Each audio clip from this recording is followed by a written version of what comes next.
Welcome to Forward Progress.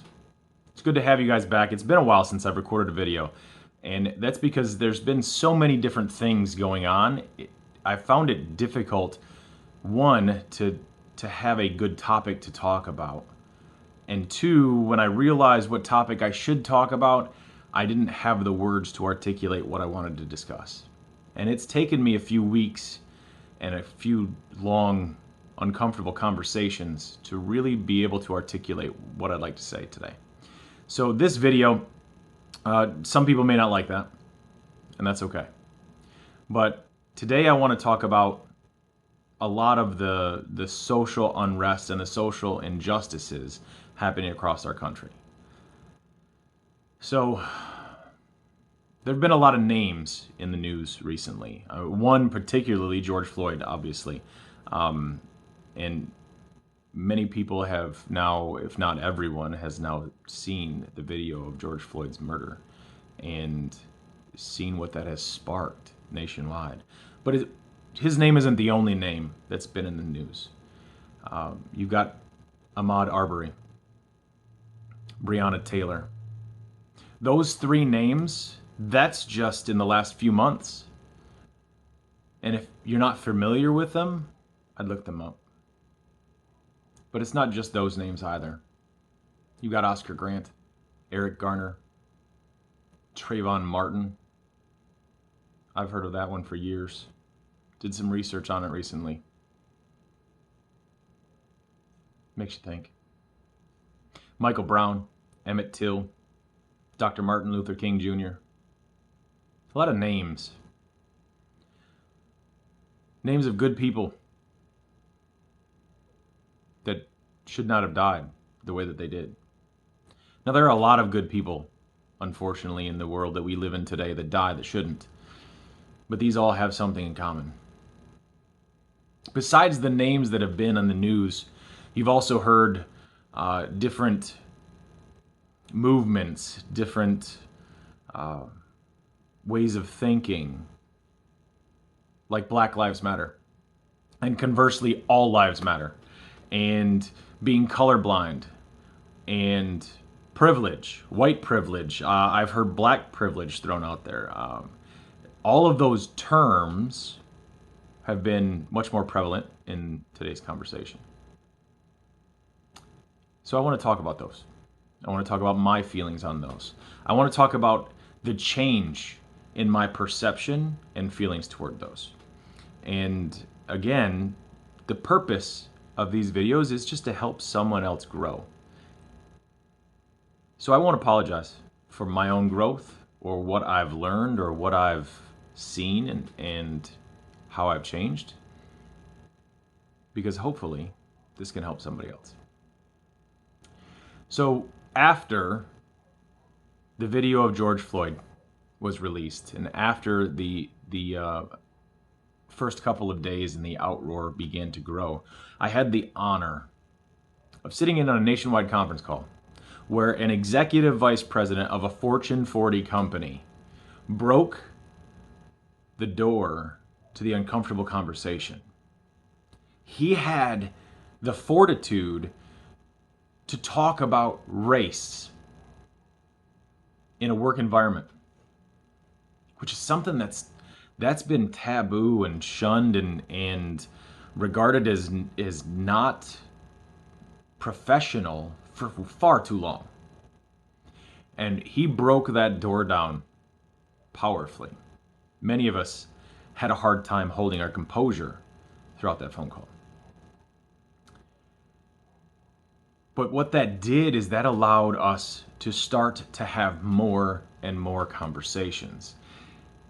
It allowed the uncomfortable conversations to happen that needed to happen so that we could all grow as human beings, so that the company could grow, but not just that, so that us as human beings could become better. And because of that and what followed is what's changed my perception. So I had the opportunity to listen to and hear stories from friends, co-workers, teammates, people that I respect, people that I truly believe and I feel a bond with. And hearing their stories, I started to see that my experiences weren't everything. I started to see things a little bit differently. So you can see the transition. I'm going to start with my story, give you a little bit of history on me. Obviously, middle-aged Caucasian American man. But I grew up in a low middle income family in a tiny town in the northern Midwest. Definitely not the most diverse area in the country. As a matter of fact, I could probably count the minorities in my high school on two hands. But after high school, I joined the military. And in the military, one thing that I learned, there's only really one color in the military, and that's OD green. And that bond created between us in the military, and it didn't matter where you came from, it didn't matter what your beliefs were, you had a bond, and that bond transcended the pigment of your skin, because we all bleed red, because we were all human beings. But because of that belief, because of my own growth into being colorblind, it also blinded me to the fact that not everyone is colorblind. It made me blind to some of the pain and the trials and the issues and the circumstances that people have to deal with on a daily basis. Many of it I thought was exaggerated. Many of it, because I didn't see color, I thought, wow, those are just people wanting attention. But it's not. A month ago, every time I heard Black Lives Matter, I would have argued that all lives matter. Because all lives do matter, but there's more to it, right? I would have argued that every time. I would have argued that white privilege was a lie a month ago. I believed that because I was colorblind, that was good enough. It's not. I have white privilege. I do. That's a fact. There is no arguing it. But having privilege of any sort, whether that's a racial privilege, a gender privilege, a monetary privilege, that is not something that you should have to apologize for, but it is something that you should recognize. Because simply in its recognition, you can grow from it. Just like I won't and shouldn't apologize for that, I also will not apologize for speaking up and admitting that it's real, that it's there. Because it's time to end the silence and it's time to end the violence. Having privilege doesn't mean life's easy. Me having white privilege doesn't mean my life was easy. That's not what it's saying. Right? My life wasn't always easy. As a teenager, I specifically remember worrying about where my next meal would come from. Sometimes I had that worry.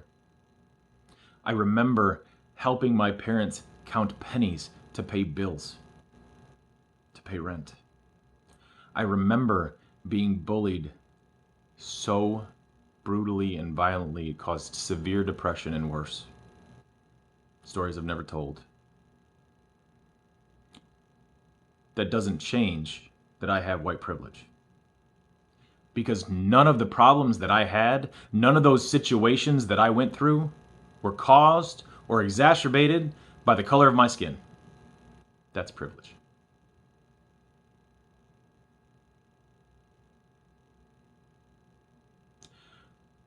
I know that I have privilege.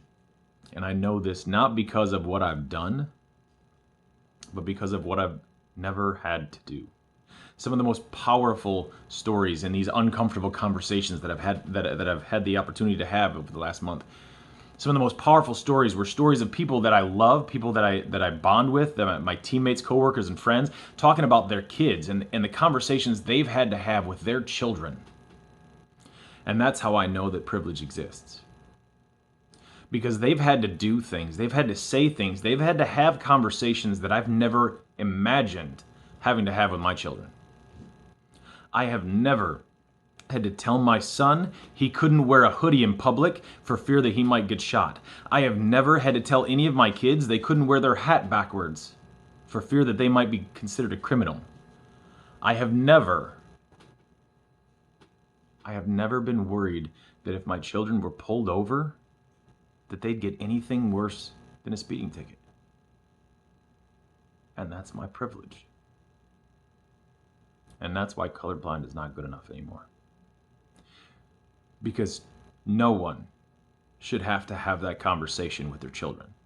No one should have to worry about those things simply because of the pigment in their skin. As far as Black Lives Matter, there are many people that truly believe that that movement in itself is inherently racist simply because it focuses on black lives only. Black lives matter. Not all lives matter.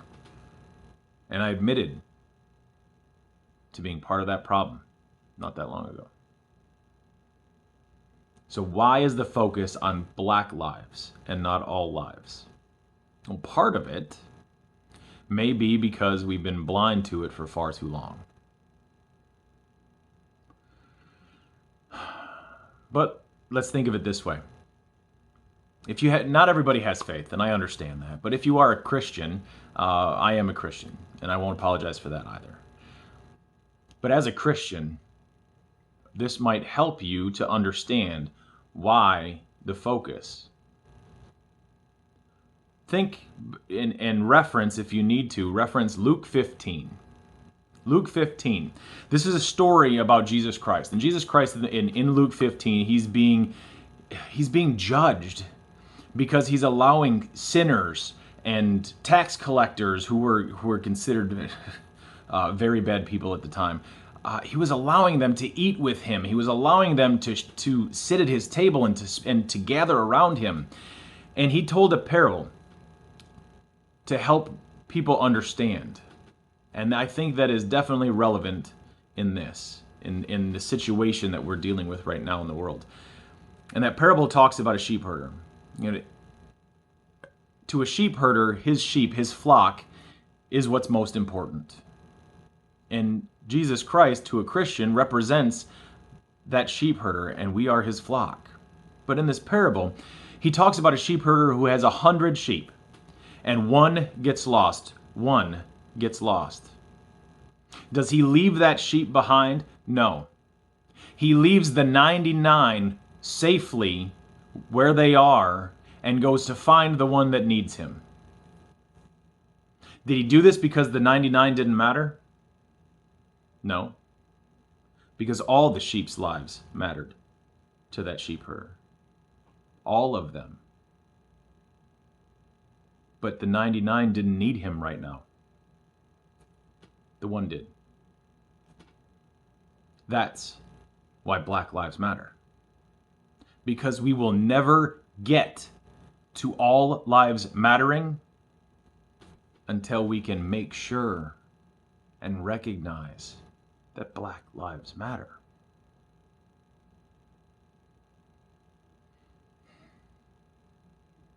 And unfortunately, it's been my privilege to ignore that until recently. Like I said, privilege is not something that needs to be apologized for, but it is something we need to recognize. And in the recognition alone, hopefully grow as human beings. Hopefully I can grow as a human being. And I continue to do so. Every day, I try to get better. Hopefully I can grow as a leader and help possibly other people grow as leaders, grow as human beings.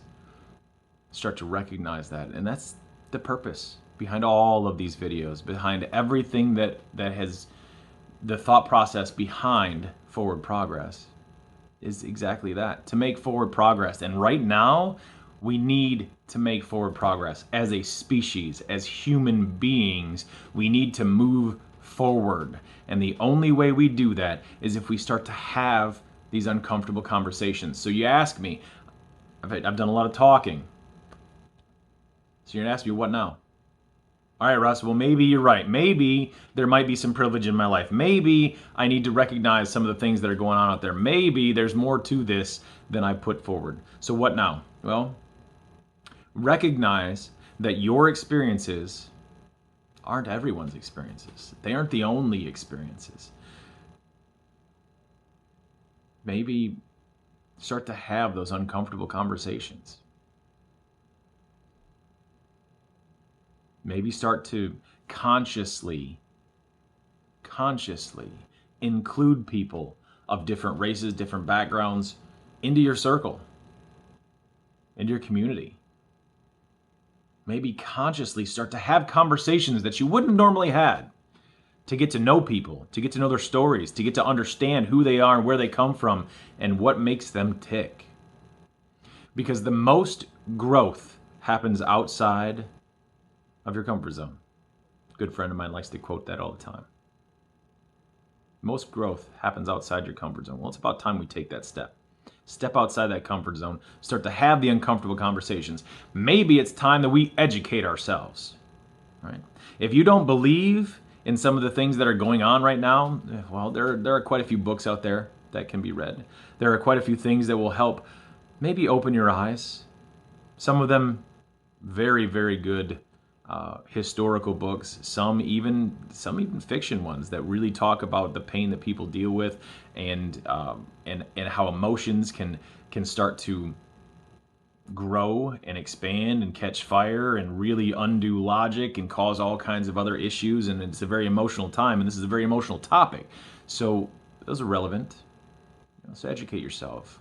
I've recently, based on some recommendations from close friends, watched 13. You can find that on Netflix. It's about the 13th Amendment. It's powerful. I read a book last year, absolutely loved it. I watched the movie, also good, but I'm a firm believer in usually the book is better, and in this case I think it was, and that's The Hate You Give. Understanding some of the things that happen, and if you don't live it, you don't understand it. Educate yourself. There are dozens of other books, dozens of other resources, podcasts, and other things that you can do to start to see and understand the world around you, and understand that it's bigger than your own personal experiences. Because it's about time we move forward. Let's make some forward progress together. A blank canvas, it's boring. It's a big white square, nothing on it. It doesn't become beautiful until you add all the colors. Appreciate you listening. Until next time, stay safe, stay healthy. God bless.